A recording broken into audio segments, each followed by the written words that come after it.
আসসালামু আলাইকুম, বিথিস কিচেনে সবাইকে স্বাগতম। আজ আপনাদের সাথে খুবই মজাদার রেড ভেলভেট ক্রিঙ্কেল কুকিজের রেসিপিটি শেয়ার করব। এই কুকিজগুলোর উপরের অংশ খুবই ক্রাঞ্চি হয় আর ভেতরটা খুবই সফট হয়। খেতে কিন্তু অনেক বেশি মজাদার হয়ে থাকে। তাই চলুন দেরি না করে দেখে নেওয়া যাক কীভাবে আজকে আমরা এই মজাদার কুকিজটি তৈরি করছি। প্রথমে একটি বাটিতে নিয়ে নিয়েছি 1/4 কাপ বাটার। আর বাটারটা কিন্তু আমি 1 ঘন্টা আগে ফ্রিজ থেকে বের করে রেখেছিলাম। এরপর এর সাথে আস্ত দানা চিনি দিয়ে দিচ্ছি 1/2 কাপ। এবার একটি হ্যান্ড উইক্স দিয়ে চিনি আর বাটারটা আমি ভালো করে একটু মিশিয়ে নিচ্ছি। এর সাথে দিয়ে দিচ্ছি 2 টেবিল চামচ বাটার মিল্ক। আর এই বাটার মিল্কটা আমি 2 টেবিল চামচ দুধের সাথে 1/4 চা চামচ ভিনেগার দিয়ে তৈরি করেছি। এরপর দিয়ে দিয়েছি আমি একটি বড় সাইজের ডিম, 1 চা চামচ ভ্যানিলা এসেন্স আর 1/4 চা চামচ লবণ, 1 টেবিল চামচ ভিনেগার দিয়ে সাথে দিয়ে দিচ্ছি আমি একটু সামান্য রেড ফুড কালার। এবার সব কিছু আমি আবারও হ্যান্ড উইক্স দিয়ে ভালো করে একটু মিশিয়ে নিচ্ছি।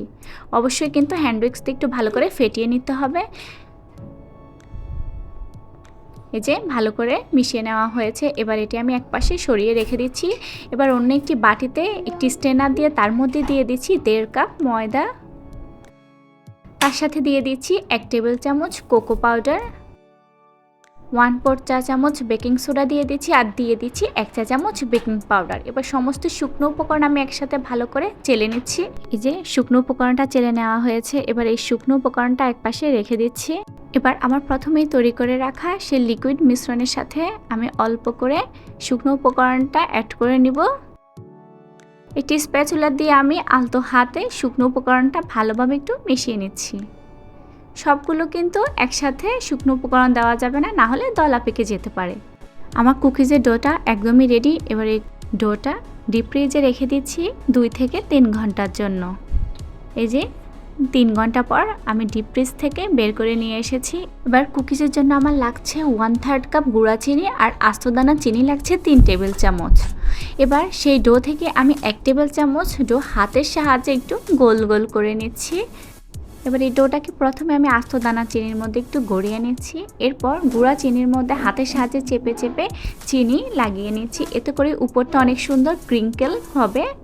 এভাবেই তৈরি করে আমি বেকিং ট্রেতে নিয়ে নিচ্ছি। আর অবশ্যই একটু ফাঁকা রেখে এই ডোটা রাখতে হবে, কারণ এটি ওভেনে দেওয়ার পর অনেকটাই ছড়িয়ে যাবে। এই যে এভাবে আমি আটটি তৈরি করে নিয়েছি। এবার প্রি হিটেড ওভেনে আমি মিডল রেখে 175 ডিগ্রিতে 12 থেকে 15 মিনিটের জন্য বেক করে নিয়েছি। এই যে 15 মিনিট পর আমি ওভেন থেকে বের করে নিয়েছি। এবার এই কুকিজগুলোকে আমি সম্পূর্ণ ঠান্ডা করে নিব। সবাই একবার হলেও এই কুকিজগুলো তৈরি করে দেখবেন। আশা করছি আপনাদের অনেক বেশি ভালো লাগবে। আমার এই রেসিপি যদি আপনাদের ভালো লেগে থাকে তাহলে অবশ্যই আমাকে কমেন্টস করে জানাবেন আর ফ্রেন্ডস অ্যান্ড ফ্যামিলির সাথে আমার রেসিপিটি শেয়ার করবেন। আমার চ্যানেলটি কিন্তু সাবস্ক্রাইব করতে ভুলবেন না। কুকিজগুলো দেখে নিশ্চয়ই বুঝতে পেরেছেন উপরটা কতটা ক্রাঞ্চি আর ভেতরটা কতটা সফট। সবাই ভালো থাকবেন। আল্লাহ হাফেজ।